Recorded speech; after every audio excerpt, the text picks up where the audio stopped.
Dasar-dasar ekonomi.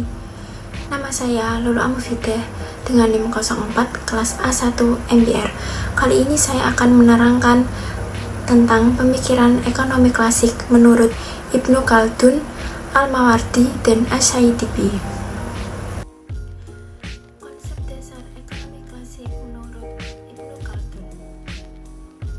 Ibnu Khaldun dikenal sebagai bapak ilmu sosial, memberikan kontribusi besar dalam ekonomi dengan menekankan pentingnya kesejahteraan masyarakat secara keseluruhan, bukan hanya individu. Ia mengembangkan berbagai teori ekonomi, termasuk 1. Teori nilai. Nilai barang ditentukan oleh jumlah tenaga kerja yang terkandung di dalamnya, bukan uang. Ia juga menyoroti hubungan antara neraca pembayaran dan tingkat produksi. Teori nilai kerja. Menurutnya, kerja adalah dasar dari nilai barang. Ia membagi hasil kerja menjadi rezeki dan akumulasi modal. Teori nilai utilitas. Mengaitkan utilitas suatu barang dengan harganya mengindikasikan bahwa stabilitas politik dan ekonomi mempengaruhi harga. 2. Teori distribusi dan pertumbuhan pendapatan. Distribusi pendapatan terkait dengan produktivitas kerja, di mana upah mencerminkan kontribusi tenaga kerja terhadap produksi. Ia juga memahami pentingnya akumulasi modal untuk pertumbuhan ekonomi. 3. Teori pembangunan ekonomi. Meningkatkan kesejahteraan melalui spesialisasi, pembagian kerja, dan perdagangan dengan fokus pada peningkatan produktivitas dan permintaan barang. 4. Intervensi pemerintahan dalam kegiatan ekonomi. Ibnu Khaldun menentang campur tangan pemerintah yang merusak pasar seperti monopoli atau perdagangan yang merugikan rakyat. 5. Mekanisme harga. Harga dipengaruhi oleh penawaran dan permintaan, di mana kelangkaan barang akan meningkatkan harga, sementara kelebihan pasokan akan menurunkannya. Secara keseluruhan, Ibnu Khaldun mengembangkan fondasi pemikiran ekonomi yang berpengaruh dalam sejarah dengan menekankan interaksi antara ekonomi, politik, dan sosial. Konsep dasar ekonomi klasik menurut Al-Mawardi.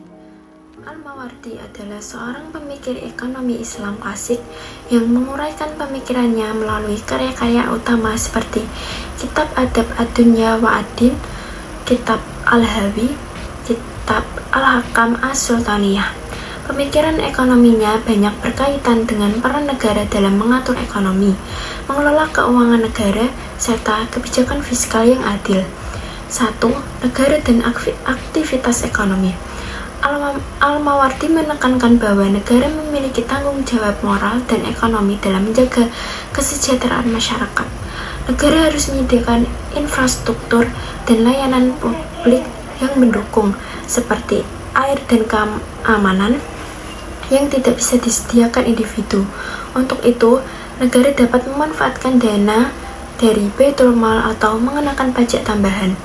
Sumber pendapatan negara. Pendapatan negara dalam pandangan Al-Mawardi meliputi zakat, ghanimah, haraj, jizyah, dan faid. Negara harus mengelola pendapatan ini secara bijaksana, termasuk membolehkan pinjaman publik hanya untuk kebutuhan mendesak dan wajib. 2. Regulasi pajak tanah. Pajak atas tanah yang disebut haraj harus mempertimbangkan faktor seperti kesuburan tanah, jenis tanaman, dan sistem irigasi. Beberapa metode yang dapat digunakan dalam penetapan pajak tanah adalah Masai al-Ard, Masai al-Zar, dan Muqasamah. 3. Baitul Mal. Baitul Mal memiliki peran penting dalam mengelola pendapatan negara yang terdiri dari harta pribadi, umum, dan negara. Baitul Mal bertugas mendistribusikan harta sesuai dengan syariat dan memastikan transparansi dalam pengelolaannya. Fungsi penting lainnya adalah pengawasan melalui Dewan Hizbah yang bertugas mencegah penipuan dalam kegiatan ekonomi. Keadilan dalam ekonomi Islam. Al-Mawardi melihat keadilan sebagai pilar dalam kehidupan bernegara dan bermasyarakat yang harus dilandaskan pada ajaran Islam. Keadilan dibagi menjadi 3 jenis, yaitu terhadap yang lebih rendah, yang lebih tinggi, dan sesama warga. 4. Kebijakan fiskal. Kebijakan fiskal dalam Islam berfokus pada penerimaan dan pengeluaran negara secara adil. Penerimaan negara bisa berasal dari zakat, ghanimah, fai, jizyah, dan pajak tanah. Pengeluaran negara harus digunakan untuk kepentingan publik dan kesejahteraan masyarakat sesuai dengan ketentuan syariat, seperti pembagian zakat kepada 8 golongan yang disebutkan dalam Al-Quran. Al-Mawardi mengajukan prinsip fiskal yang adil, proporsional, berdasarkan kesepakatan, dan diawasi dengan baik untuk mencegah penyalahgunaan pajak. Pemerintah juga diperbolehkan untuk meminjamkan uang hanya untuk kebutuhan mendesak yang berkaitan dengan fungsi negara yang wajib.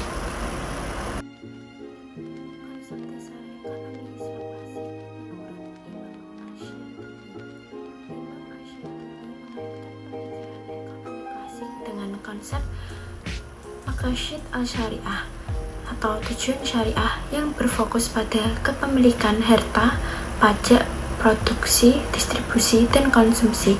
Menurutnya, pengelolaan harta harus menghindari konsentrasi kekayaan pada golongan kaya untuk mencapai keadilan sosial dan ekonomi. Pemenuhan kebutuhan individu, baik yang bersifat dasar, sekunder maupun tersier, adalah tanggung jawab pribadi yang berdasarkan ajaran agama. Setiap aktivitas ekonomi memiliki nilai ibadah dan bertujuan untuk kemaslahatan umat manusia. 1. Konsep Maqasid al-Syariah. Maqasid al-Syariah merujuk pada tujuan syariah untuk mewujudkan kemaslahatan umat manusia, baik di dunia maupun di akhirat. Al-Syatibi menegaskan bahwa tidak ada hukum dalam Islam yang tanpa tujuan, dan semua hukum bertujuan untuk kesejahteraan manusia. Kemaslahatan ini meliputi pemenuhan kebutuhan hidup manusia, baik yang bersifat fisik maupun emosional. 2. Pembagian Maqasid al-Syariah. Al-Syatibi membagi Maqasid menjadi 3 tingkat. Yang pertama yaitu daruriyat, kebutuhan dasar yang harus dijaga untuk kesejahteraan umat manusia, mencakup agama, jiwa, akal, keturunan, dan harta. 2. Hajiyat, kebutuhan yang membuat kehidupan lebih mudah seperti pengaturan kegiatan ekonomi yang mengurangi kesulitan. 3. Tahsiniyat, kebutuhan yang bersifat tambahan untuk meningkatkan kualitas hidup seperti pengembangan kualitas produksi dan kehalusan dalam bertindak. Kerusakan pada daruriyat akan mempengaruhi hajiyat dan tahsiniyat, sementara kerusakan pada 2 tingkat terakhir tidak merusak tingkat pertama. 3. Objek kepemilikan.